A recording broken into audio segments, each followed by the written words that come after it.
Mustache, a Dvar Torah for Parashat Tazria.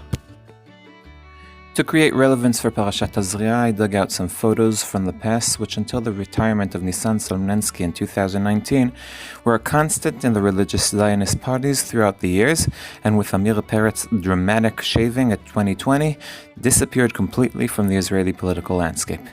If I haven't made myself clear enough yet, the photos I refer to are photos of mustaches, and sorry, bearded politicians will have to forgive me, but beards clearly don't count. As a fake mustache owner, thanks to the beard obviously, I'm only affected by it on nights when I forget to trim it and when it tickles my nose and doesn't let me sleep. But, as it turns out, מצורעים are commanded in our Parasha ve'el safam ya'teh, meaning they are supposed to do something with their mustache. The two questions are, what and why? I must admit that even though I knew that la'atot means to wear something, for some reason I always thought that la'atot safam meant not to shave it, but most classic commentators say differently. Onkelos, Rasag, Ibn Ezra, Radak, and others explain ve'al safam ya'teh, above the lip he shall wear his clothes. In my defense, Rabbi Yosef Kara interprets the verse in the book of Yechezkel ve'lo ta'ateh al safam as don't grow your mustache, so it seems that my understanding was not completely unfounded. This may shed new light on Yechezkel's commandment. Most mourners sit and shut themselves from the world with their grief, and maybe that's why they grow their mustache to block themselves from speaking.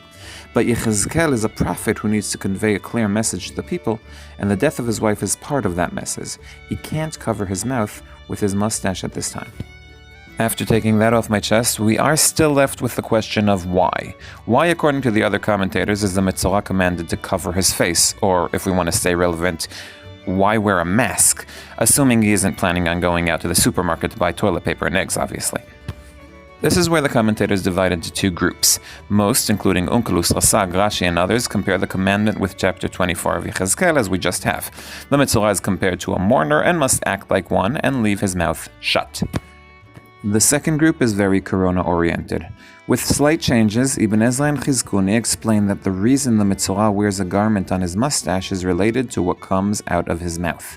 He must do his best not to breathe on other people so as not to pass the tzarat on. Like Corona, tzarat is contagious. It might even be his bad habits that are contagious, as Chazal say that tzarat comes from an array of social sins. To surmise, 1. There are no more mustaches than the Knesset. 2. Maybe now MKs will be able to sleep. 3. For years I lived with a mistaken understanding of Pshat. 4. It can be forgiven because Maharikara says as I did. 5. Mitzoraim and mourners wore masks. 6. May God send us refuah shlema soon. 7. I love Tanakh. If you enjoyed this video, please share it with a friend and subscribe to the channel. I am Dovi Holtz, one who loves Tanakh.